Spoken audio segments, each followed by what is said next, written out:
Hello there, just a short tip today. Any of you that are having problems with the bottoms of your mugs cracking and firing, show you a little trick that I've used forever, and it pretty much eliminated that.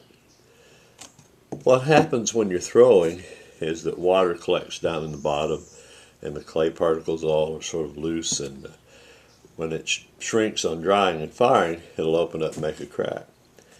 So I took this old piece of broomstick and a wooden drawer knob and made a little tool for compressing the bottoms.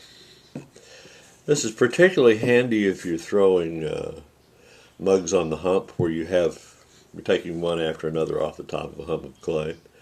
It's not quite as critical on pieces that you throw on a bat or on the wheel head, because you do get some compression across here when you're throwing. But just to be safe, just take your little drawer knob, put this on a solid surface, and go inside and just tap lightly. Make sure you push down on the middle and compress it really well. Just stomp the devil out of it. There we go. Real easy. And the wooden knob will, when the clay dries, you can just sort of wipe it off and it'll be ready for it. Won't stick and be ready for the next trial.